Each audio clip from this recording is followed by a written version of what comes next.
नमस्कार दोस्तों, मैं अजीत स्टाइल और तमाम दोस्तों के साथ आए हैं ये पार्क में। और यहाँ पे अभी नवरात्रा का समय चल रहा है। उसी उपलक्ष्य में आप लोगों के बीच एगो माई का भजन सुनाने जा रहा हूँ।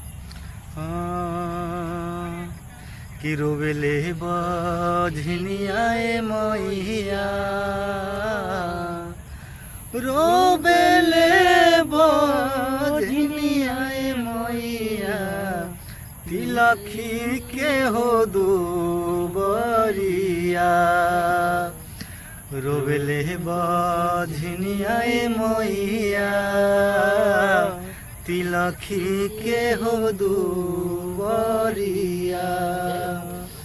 कि अनधन भरल बा, अनधन भरल बा, अनधन भरल बा, अनधन भरल बा, अनधन भरल बा मैया, नइखी गोदी में बालकवा।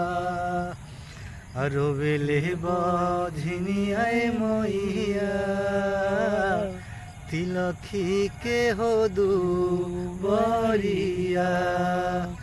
अरे सासू जी न बोलेली, सासू जी न बोलेली, अरे सासू जी न बोलेली मैया, भरल मुहरे बचनमा। कि रोवेले बझनियाए मैया, तिलखी के हो दुबरिया।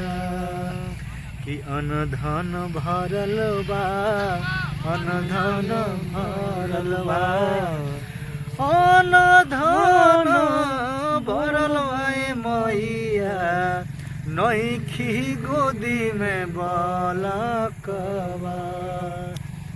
इहे सोची सोची फटला मैया, करेला माई से निहोरावा।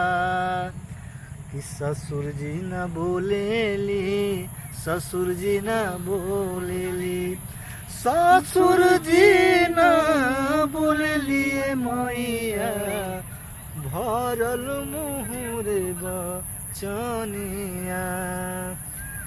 तनिया सा फेर तुए मैया, बझनी पे हो न जरिया।